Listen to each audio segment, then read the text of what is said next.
Hello friends, ഇന്ന് നമ്മൾ discuss ചെയ്യുന്നത് 10ാം ക്ലാസ് ബയോളജി മലയാളം മീഡിയത്തിൻ്റെ രണ്ടാമത്തെ ചാപ്റ്ററാണ്. നമ്മൾ ഓൾറെഡി ഒന്നാമത്തെ ചാപ്റ്റർ ഡിസ്കസ് ചെയ്തിട്ടുണ്ട്.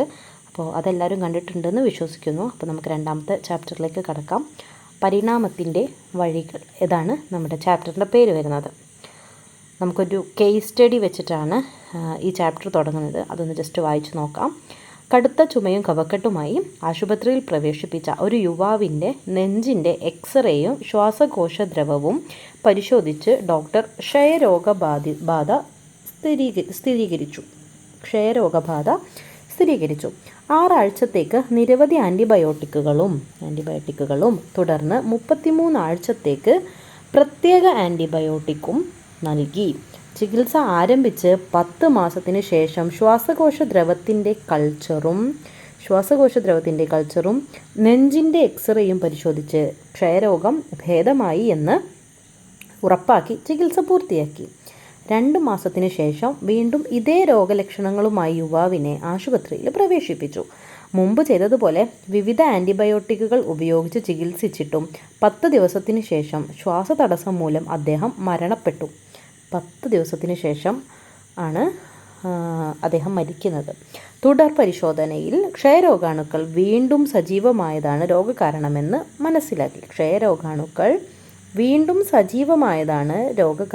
മനസ്സിലാക്കി. ആൻറ്റിബയോട്ടിക്കിനെ പ്രതിരോധിക്കുന്ന ഈ രോഗാണുക്കൾ രോഗിയിലെത്തിയത് എവിടെ നിന്നാണ് എന്ന് കണ്ടെത്താൻ ഈ ബാക്ടീരിയകളിലെ DNA മുമ്പ് അതേ രോഗിയിൽ നിന്ന് വേർതിരിച്ചെടുത്ത് സൂക്ഷിച്ചിരിക്കുന്ന ക്ഷയരോഗാണുക്കളുടെ DNA താരതമ്യം ചെയ്തു. ഒരു പ്രത്യേക ജീനിന് സംഭവിച്ച മ്യൂട്ടേഷനാണ് ബാക്ടീരിയകളിൽ ആൻറ്റിബയോട്ടിക്കിനോട് പ്രതിരോധശേഷി ഉണ്ടാക്കിയതെന്ന് കണ്ടെത്തി. മ്യൂട്ടേഷൻ സംഭവിച്ച ബാക്ടീരിയകളാണ് ആൻറ്റിബയോട്ടിക്കുകളുടെ സാന്നിധ്യത്തിലും പെരുകി രോഗം ഉണ്ടാക്കിയത്. അപ്പോൾ എന്താണ് ഇവിടെ സംഭവിച്ചതെന്ന് മനസ്സിലായോ? ആ ആൾക്ക് ക്ഷയരോഗം ബാധിച്ചു. ഹോസ്പിറ്റലൈസ്ഡ് ആയ സമയത്ത് ആൻറ്റിബയോട്ടിക്കുകൾ കൊടുത്തു. അദ്ദേഹം റെഡിയായിട്ട് വീട്ടിലേക്ക് തിരിച്ചുപോയി. ഓക്കെ ആണല്ലോ. കുറച്ച് ദിവസം കഴിഞ്ഞതിന് ശേഷം ഇതേ ആൾക്ക് വീണ്ടും ക്ഷയരോഗം തന്നെ ബാധിക്കുകയാണ്. ലക്ഷണങ്ങൾ ക്ഷയരോഗത്തിൻ്റെ തന്നെ ആയിരുന്നു. അദ്ദേഹത്തിന് എന്ത് ചെയ്തു? ഒരുപാട് ആൻറ്റിബയോട്ടിക്കുകൾ കൊടുത്തു നോക്കി. അദ്ദേഹം വീട്ടിലേക്ക് തിരിച്ചു പോയില്ല. അദ്ദേഹം മരണപ്പെട്ടു. അപ്പോൾ എന്താണ് സംഭവിച്ചത് എന്നുള്ളതാണ് നമ്മളിവിടെ പഠിക്കാൻ പോകുന്നത്. അതായത് ആദ്യത്തെ സമയത്ത് ക്ഷയരോഗം വന്നപ്പോൾ അദ്ദേഹത്തിൻ്റെ ശരീരത്തിൽ ഒരുപാട് ക്ഷയരോഗം ഉണ്ടാക്കുന്ന ബാക്ടീരിയകൾ ഉണ്ടായിരുന്നല്ലോ. ആ ബാക്ടീരിയകളാണ് ക്ഷയരോഗം ഉണ്ടാക്കിയത്.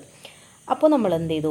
ആൻറ്റിബയോട്ടിക്കുകൾ കൊടുത്തപ്പോൾ ഈ ബാക്ടീരിയകളെല്ലാം ചത്തുപോയിട്ട് അദ്ദേഹത്തിൻ്റെ അസുഖം മാറിയിട്ടാണ് അദ്ദേഹം വീട്ടിൽ പോയത്. രണ്ടാമത്തെ തവണ നമ്മൾ എന്ത് ചെയ്തു? ഇദ്ദേഹത്തിന് ആൻറ്റിബയോട്ടിക് കൊടുക്കണം. അപ്പോൾ അതേ സമയത്തും ഇവിടെ ബാക്ടീരിയകളുണ്ട്. പക്ഷെ എന്താ സംഭവിച്ചതെന്നറിയോ? ആ ബാക്ടീരിയകൾ ഇവിടെ കൊടുത്ത ആൻറ്റിബയോട്ടിക് ഉണ്ടായിരുന്നില്ലേ, അതിനോട് പ്രതിരോധശേഷിയുള്ള ഒരു തരം മ്യൂട്ടേഷന് അവരുടെ ബാക്ടീരിയൻ്റെ ജീനിൽ സംഭവിച്ചിട്ടുണ്ടായിരുന്നു. അങ്ങനെ സംഭവിച്ചതിൻ്റെ ഭാഗമായിട്ട് ഈ കൊടുത്ത ആൻറ്റിബയോട്ടിക്കുകളൊന്നും വർക്കായില്ല. കാരണം എന്താണ്? ഈ ബാക്ടീരിയകൾ ഓൾറെഡി എന്ത് ചെയ്തിട്ടുണ്ടായിരുന്നു? ക്ഷയരോഗത്തിനെതിരെയുള്ള ബാക്ടീരിയക്ക് അതിനെതിരെ പ്രതിരോധിക്കാനുള്ള കപ്പാസിറ്റി ഉള്ളവരായിരുന്നു. ആൻറ്റിബയോട്ടിക്കുകളൊന്നും വലിച്ചില്ല. അദ്ദേഹത്തിന് എന്ത് ചെയ്യാൻ പറ്റില്ല? വീട്ടിൽ പോകാൻ പറ്റിയില്ല. അദ്ദേഹം മരണപ്പെട്ടു പോയി. അപ്പോൾ അതിൻ്റെ കാരണം എന്താണ്?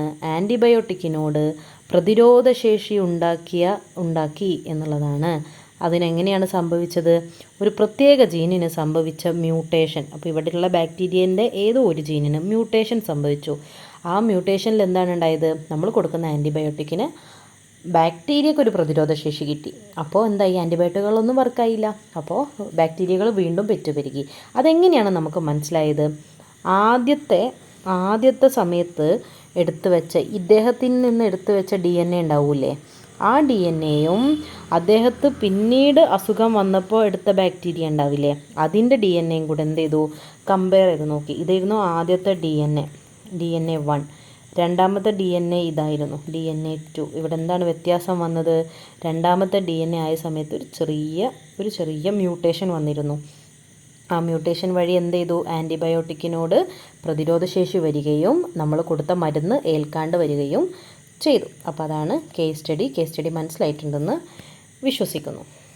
അപ്പോൾ ആൻറ്റിബയോട്ടിക്കുകളുടെ പ്രതിരോധിക്കാൻ ശേഷിയുള്ള ബാക്ടീരിയകളെ കണ്ടെത്തലുമായി ബന്ധപ്പെട്ട് 1966 നടന്ന സംഭവകഥ വായിച്ചുവല്ലോ. നൽകിയിരിക്കുന്ന ചോദ്യങ്ങൾക്ക് ചർച്ചകളിലൂടെ ഉത്തരം കണ്ടെത്തി കുറിപ്പ് തയ്യാറാക്കും. ആദ്യ തവണ രോഗം ഭേദമാക്കാൻ ഏത് ചികിത്സയാണ് നൽകിയത്? അതിൻ്റെ ഫലം എന്തായിരുന്നു? ആൻറ്റിബയോട്ടിക്കുകൾ കൊടുത്തു അല്ലേ? ആൻറ്റിബയോട്ടിക്കുകൾ നൽകി. അതിൻ്റെ ഭാഗമായിട്ട് എന്താ ഇത്? അസുഖം മാറി. രണ്ടാം തവണ ചികിത്സ ലഭിച്ചിട്ടും രോഗം ഭേദമാകാത്തതിന് കാരണമെന്ത്? ആൻറ്റിബയോട്ടിക്കുകളോട് മ്യൂട്ടേഷൻ സംഭവിച്ച ബാക്ടീരിയ എന്തായി? പ്രതിരോധശേഷി കാണിച്ചു. ആയതിനാൽ എന്ത് ചെയ്തു? ബാക്ടീരിയകൾ തുടർച്ചയായിട്ട് പെരുകാൻ തുടങ്ങി. ക്ഷയരോഗ ബാക്ടീരിയക്ക് ആൻറ്റിബയോട്ടിക്കുകളുടെ പ്രതിരോധിക്കാനുള്ള ശേഷി ലഭിച്ചതെങ്ങനെ? DNA മ്യൂട്ടേഷൻ വഴി. ഈ ശേഷി ബാക്ടീരിയകൾ അവയുടെ അടുത്തുള്ള തലമുറകളിലേക്ക് കൈമാറിയാൽ എന്ത് സംഭവിക്കും? ആൻറ്റിബയോട്ടിക്കുകൾ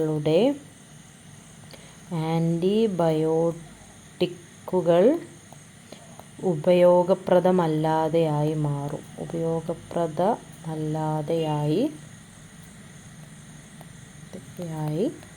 മാറും. ഇത്തരം ബാക്ടീരിയകളുടെ രൂപപ്പെടൽ വൈദ്യശാസ്ത്ര മേഖലയിൽ വെല്ലുവിളികൾ ഉയർത്തുന്നുണ്ടോ? ഓഫ് കോഴ്സ് ഉണ്ടല്ലേ. കാരണം എന്താണ്? നമ്മൾ ഓരോ അസുഖത്തിനും വീണ്ടും ആൻറ്റിബയോട്ടിക്കുകൾ കണ്ടെത്തേണ്ടിയിരിക്കും. ചുവടെ നൽകിയ പത്രവാർത്ത വിശകലനം ചെയ്ത് നിങ്ങളുടെ അഭിപ്രായം രേഖപ്പെടുത്തൂ. ആൻറ്റിമൈക്രോബിയൽ റെസിസ്റ്റൻസ് വർദ്ധിച്ചു വരുന്ന ആഗോള പ്രശ്നം. ആൻറ്റിമൈക്രോബിയൽ റെസിസ്റ്റൻസ് എന്ന് പറഞ്ഞാൽ എന്തായിരുന്നു?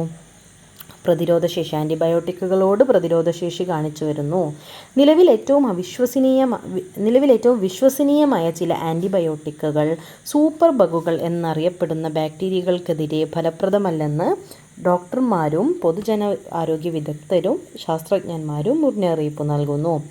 അതായത് ഒരു തരം ബാക്ടീരിയയാണ് ഈ സൂപ്പർ ബഗ് എന്ന് പറയുന്നത്. ബാക്ടീരിയയാണെന്ത്? സൂപ്പർ ബഗുകൾ എന്ന് അറിയപ്പെടുന്നത്. ഇവരുടെ പ്രത്യേകത എന്താണ്? നമ്മൾ വിശ്വസിച്ച് ഉപയോഗിക്കുന്ന ചില ആൻറ്റിബയോട്ടിക്കുകൾ ഇവിടെ എഫക്റ്റ് ചെയ്യില്ല. ആൻറ്റിബയോട്ടിക്കുകൾക്ക് ആ സൂപ്പർ ബഗുകളെ നശിപ്പിക്കാൻ കഴിയില്ല. അപ്പോൾ എന്താണ് സൂപ്പർ ബഗുകൾ എന്ന് നോക്കാം. ആൻറ്റിബയോട്ടിക്കുകൾക്കെതിരെ പ്രതിരോധശേഷിയുള്ള ബാക്ടീരിയകൾ പെരുകുകയും രോഗങ്ങൾക്കിടയാക്കുകയും ചെയ്യുന്നു. മ്യൂട്ടേഷനിലൂടെ രൂപപ്പെട്ട ഈ പ്രതിരോധശേഷി അടുത്ത തലമുറയിലേക്ക് കൈമാറ്റം ചെയ്യപ്പെടാം.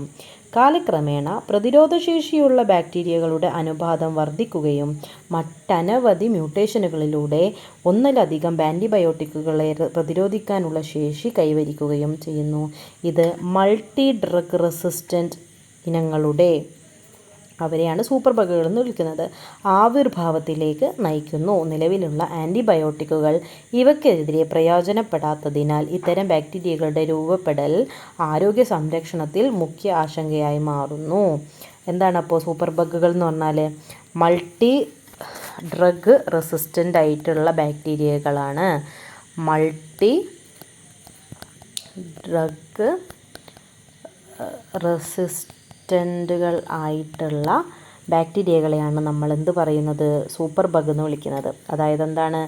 ആ ബാക്ടീരിയക്ക് വ്യത്യസ്ത തരം ആൻറ്റിബയോട്ടിക്കുകൾ കൊടുത്താലും ഒരു കുഴപ്പമുണ്ടാവില്ല. അവരെന്ത് ചെയ്യും? വീണ്ടും പെറ്റുപെരുകും. ആൻറ്റിബയോട്ടിക്കുകൾ വഴി നശിപ്പിക്കാൻ കഴിയാത്ത ബാക്ടീരിയകളെ ആണ് നമ്മൾ എന്ത് വിളിക്കുന്നത്? സൂപ്പർ ബഗുകൾ എന്ന് വിളിക്കുന്നത്. ഇവർക്കൊരു പ്രത്യേകത ഉണ്ട്. ഒരു ആൻറ്റിബയോട്ടിക് എന്നല്ല, ഒരു കൂട്ടം ആൻറ്റിബയോട്ടിക്കുകളും ഇവർക്ക് എന്ത് ചെയ്യില്ല? എഫക്റ്റ് ചെയ്യില്ല. ജീവികൾ അവയുടെ പരിസ്ഥിതിയിലെ മാറ്റങ്ങളുമായി പൊരുത്തപ്പെടുകയോ അതിജീവിക്കുകയോ ചെയ്യുന്നു.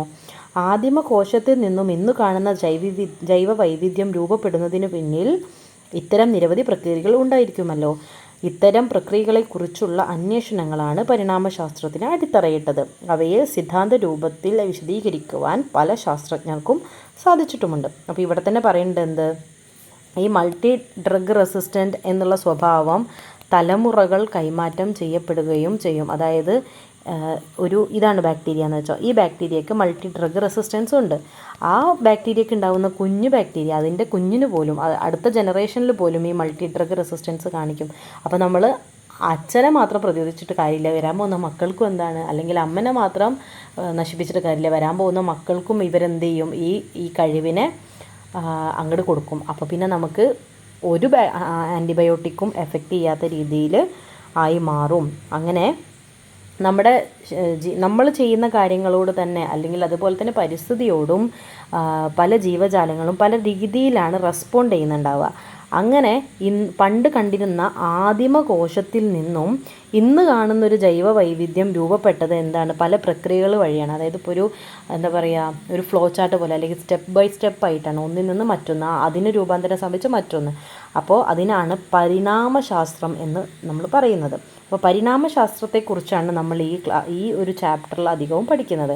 അതിൻ്റെ എവിഡൻസസ് എന്തൊക്കെയാണ്, തെളിവുകൾ എന്തൊക്കെയാണ്, എങ്ങനെയാണ് പരിണാമം സംഭവിക്കുന്നത്, മനുഷ്യൻ്റെ കാര്യത്തിൽ എന്തൊക്കെ പരിണാമമാണ് നടന്നത്, ആദിമ മനുഷ്യൻ എങ്ങനെയായിരുന്നു, എന്തായിരുന്നു, ആദിമ മനുഷ്യൻ്റെ തലച്ചോറിന് എന്തൊക്കെ മാറ്റം വന്നു, ഈ പരിണാമ സിദ്ധാന്തത്തിൽ തലച്ചോറിൻ്റെ പങ്കെന്താണ്, നമ്മൾക്ക് ഏതൊക്കെ തരത്തിലുള്ള നെർവസ് സിസ്റ്റമാണുള്ളത്, നാഡീ വ്യവസ്ഥയാണുള്ളത്, ഒക്കെ നമ്മൾ ഇതിൻ്റെ ഭാഗമായിട്ട് എന്ത് ചെയ്യുന്നുണ്ട്, പഠിക്കുന്നുണ്ട്. അപ്പോൾ നമ്മൾ ആദ്യം നോക്കുന്നത് ലാമാർക്കിസം എന്ന് പറയുന്ന ഒരു തിയറിയാണ്, അല്ലെങ്കിൽ ഒരു പഠനമാണ്. സ്വയാർജിത സ്വഭാവങ്ങളുടെ പാരമ്പര്യ പ്രേഷണ സിദ്ധാന്തം.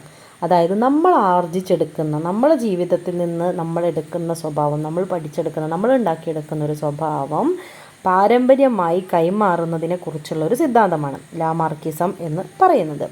ജീവപരിണാമവുമായി ബന്ധപ്പെട്ട് ആദ്യകാല ചർച്ചകൾക്ക് തുടക്കമിട്ട ഫ്രഞ്ച് ജീവശാസ്ത്രകാരനാണ് ജീൻ ബാപ്റ്റിസ്റ്റ് ലാമാർക്ക്. അദ്ദേഹത്തിൻ്റെ ആശയങ്ങൾ ലാമാർക്കിസം എന്നറിയപ്പെടുന്നു. അദ്ദേഹം മുന്നോട്ട് വെച്ച ആശയത്തെ സാധൂകരിക്കുന്ന ചിത്രീകരണം 2.1 സൂചകങ്ങളുടെ അടിസ്ഥാനത്തിൽ ചർച്ച ചെയ്ത് കുറിപ്പ് തയ്യാറാക്കാനാണ് പറയുന്നത്. ഇവിടെ എന്താണ്, ഒരു മാനിൻ്റെ രൂപമുള്ള ഒരു ജീവി, അദ്ദേഹം എന്ത് ചെയ്യാണ്, ഒരു മരത്തിൽ നിന്ന് ഇല പറിച്ച് കഴിക്കുകയാണ്. കുറച്ച് കഴിയുമ്പോൾ മാനിൻ്റെ രൂപത്തിന് കഴുത്ത് നീണ്ടു പോകുന്നുണ്ട്, മരത്തിൻ്റെ നീളം കൂടുന്നുണ്ട്. വീണ്ടും കഴുത്ത് നീളുന്നുണ്ട്, മരത്തിൻ്റെ നീളം കൂടുന്നുണ്ട്. വീണ്ടും കഴുത്തിൻ്റെ നീളം കൂടിയിട്ടുണ്ട്, മരത്തിൻ്റെ നീളവും കൂടിയിട്ടുണ്ട്. അപ്പോൾ നമ്മൾ എന്താ മനസ്സിലാക്കുന്നത്, മരം വലുതാവുന്നതിനനുസരിച്ച് ആ ജീവി ഏതാണ്, ജിറാഫാണ്, ആ ജീവിയുടെ കഴുത്ത് നീണ്ടു പോകുന്നുണ്ട്. അപ്പോൾ അത് വെച്ചാണ് ലാമാർക്ക് എന്ത് ചെയ്തത്, പരിണാമ സിദ്ധാന്തത്തിനെ കുറിച്ച് പറഞ്ഞത്. നിലത്ത് നിന്നുള്ള ആഹാരം സ്വീകരിക്കുന്ന നീളം കുറഞ്ഞ കഴുത്തുള്ള ജിറാഫുകൾ.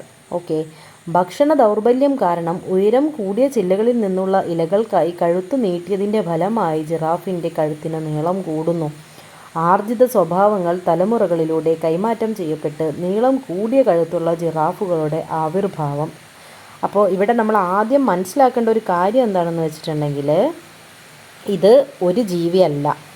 ഈ ജിറാഫിൻ്റെ മകനോ ആയിരിക്കാം ഈ രണ്ടാമത്തെ ജിറാഫ്, അവരുടെ മകനോ മകളോ ആയിരിക്കാം മൂന്നാമത്തെ ജിറാഫ്. ഇതും അങ്ങനെ തന്നെ ആയിരിക്കാം. ഇത് ഒരേ മരമല്ല. ഈ മരത്തിൽ നിന്നൊരു വിത്ത് വീണുണ്ടായിട്ടുള്ള വേറൊരു മരമായിരിക്കാം 2 എന്നുള്ള മരം. അതിൻ്റെ വിത്ത് വീണുണ്ടായിട്ടുള്ള 3 എന്ന് പറഞ്ഞ മരമായിരിക്കാം. അപ്പോൾ ഒരു വർഷത്തിനോ 10 വർഷത്തിനോ 50 വർഷത്തിനോ 100 വർഷത്തിനോ ഇടയ്ക്ക് സംഭവിച്ച കാര്യമായിരിക്കില്ല. പക്ഷേ ആദിമഘട്ടത്തിൽ ജിറാഫിൻ്റെ രൂപം ഇങ്ങനെയായിരുന്നു, ഇപ്പോഴുള്ള ജിറാഫിൻ്റെ രൂപം ഇങ്ങനെയാണ്. ഇത് പ്രകാരം ജിറാഫിൻ്റെ രൂപം ഇനിയും മാറിയേക്കാം. അതിൻ്റെ കാരണം എന്താണ്, ഭക്ഷണ ദൗർബല്യമാണ്. ഭക്ഷണ ദൗർബല്യം കാരണം എന്ത് ചെയ്തു, ജിറാഫ് കഴുത്ത് നീട്ടേണ്ടി വന്നു. ചിലപ്പം ഈ പുല്ല് പോലത്തെ ചെടികളൊക്കെ നശിച്ചു തുടങ്ങിയിട്ടുണ്ടായിരിക്കാം. അപ്പോൾ അതിൻ്റെ ഭാഗമായിട്ടായിരിക്കാം. എല്ലാം നമുക്ക് ആയിരിക്കാം മാത്രമേ ഇതിൽ പറയാനുള്ളൂ. കാരണം എന്താ വെച്ചാൽ ഒരുപാട് തെളിവുകളുള്ള ഒരു പഠനം അല്ല. അപ്പോൾ സ്വയാർജിത വ്യതിയാനങ്ങൾ, അതായത് ജിറാഫ് സ്വയം ആർജിച്ചിട്ടൊരു കഴിവാണെന്ത്, കഴുത്തിൻ്റെ നീളം കൂട്ടുക എന്നുള്ളത്. വേറെ ഓപ്ഷനൊന്നുമില്ല, നിലത്ത് പുല്ലില്ല. അപ്പം നമ്മൾ എന്ത് ചെയ്യണം, മുകളിലേക്ക് തല നീട്ടിയെടുക്കണം. സ്വയാർജിത വ്യതിയാനങ്ങൾ ജീവികളുടെ ജനിതക ഘടനയിൽ മാറ്റം വരുത്തില്ല എന്നതിനാൽ അവ പാരമ്പര്യമായി കൈമാറുന്നില്ല എന്ന് പിൽക്കാല ശാസ്ത്രജ്ഞർ തെളിയിച്ചു. അപ്പോൾ ഞാൻ നേരത്തെ പറഞ്ഞതാണ്, നമുക്ക് ആയിരിക്കാം എന്നേ പറയാൻ പറ്റുള്ളൂ. കാരണം ഇതിന് കൃത്യമായൊരു തെളിവ് കിട്ടിയിട്ടില്ല. കാരണം നമുക്ക് അങ്ങനെ സ്വയാർജിത വ്യതിയാനങ്ങൾ ജീവികളുടെ ജനിതക ഘടനയിൽ മാറ്റം വരുത്തുകയാണെങ്കിൽ ഞാനൊരു എക്സാമ്പിൾ പറഞ്ഞുതരാം. നമുക്ക് ഒരച്ഛന് നല്ല പാടാൻ കഴിവുണ്ട്. അദ്ദേഹത്തിൻ്റെ എല്ലാ മക്കൾക്കും പാടാൻ കഴിവുണ്ടായിക്കൊള്ളണം എന്നുണ്ടോ? ഇനി പാടാൻ കഴിവില്ലാത്ത അച്ഛനമ്മമാരുടെ മക്കൾക്ക് പാടാൻ കഴിവുണ്ടാവാറുണ്ട്. അതുമാത്രമല്ല, സ്വയാർജിത കഴിവാണ്. ഇപ്പോൾ ഇത് പാടാൻ എന്നുള്ളത് ജന്മസിദ്ധമായിട്ടുള്ളൊരു കഴിവായിട്ട് നമുക്ക് എടുക്കാം. ഇപ്പോൾ നന്നായിട്ട് എന്താ പറയുക, നന്നായിട്ട് വർക്കൗട്ടൊക്കെ ചെയ്ത് ബോഡി ഫിറ്റായിട്ട് കൊണ്ട് നടക്കുന്ന ഒരു മനുഷ്യൻ, അദ്ദേഹത്തിൻ്റെ ജീവിത രീതിയിലൂടെയാണ് അത് കൈവരിച്ചിട്ടുള്ളത്. നല്ല ഫിറ്റായിട്ടുള്ളൊരു ബോഡിയാണ് എന്ന് കരുതി അദ്ദേഹത്തിൻ്റെ മക്കൾക്ക് നല്ല ഫിറ്റായിട്ടുള്ള ബോഡി കിട്ടുമോ? ഇല്ല. അദ്ദേഹത്തിൻ്റെ മക്കൾ ഇതേപോലെ എക്സസൈസ് ചെയ്യുകയും വർക്കൗട്ട് ചെയ്യുകയും നല്ല ജീവിത രീതി കൊണ്ടു നടക്കുകയാണെങ്കിൽ മാത്രമാണ് അദ്ദേഹത്തിൻ്റെ മക്കൾക്ക് അത് കിട്ടുള്ളൂ. അതാണ് പറഞ്ഞത്, സ്വയാർജിതമായ വ്യതിയാനങ്ങൾ ജീവികളുടെ ജനിതക ഘടനയിൽ മാറ്റം വരുത്തുന്നില്ല, മറിച്ച് എന്താണ്, നമ്മൾ തന്നെ ഉണ്ടാക്കിയിട്ടുണ്ടെങ്കിൽ നമുക്കുണ്ടാവും എന്നുള്ള കാര്യമാണ്. അപ്പോൾ അതാണ് നമ്മൾ ലാമാർക്കിസത്തിൽ പഠിച്ചത്. ലാമാർക്കിൻ്റെ സിദ്ധാന്തമായിട്ടുള്ള സ്വയാർജിത സ്വഭാവങ്ങളുടെ പാരമ്പര്യ പ്രേഷണ സിദ്ധാന്തം എന്ന് പറയുന്നത് പിൽക്കാലത്ത് ശരിയല്ല എന്ന് വെച്ചിട്ടുണ്ട്. പക്ഷേ അതിൻ്റെ വേറെ എന്തുകൊണ്ട് ജിറാഫിൻ്റെ കഴുത്ത് നീണ്ടുപോയി എന്നുള്ളതിൻ്റെ തെളിവുകൾ അല്ലെങ്കിൽ അതിൻ്റെ പഠനം വേറെ രീതിയിൽ നമ്മളിനി പഠിക്കുന്നുണ്ട്. അപ്പോൾ നോക്കാം. അപ്പോൾ ഇത്രയാണ് ഇന്നത്തെ ക്ലാസ്സിൽ ഞാൻ പറയാൻ ഉദ്ദേശിക്കുന്നത്. മനസ്സിലായി എന്ന് വിചാരിക്കുന്നു. Thank you so much.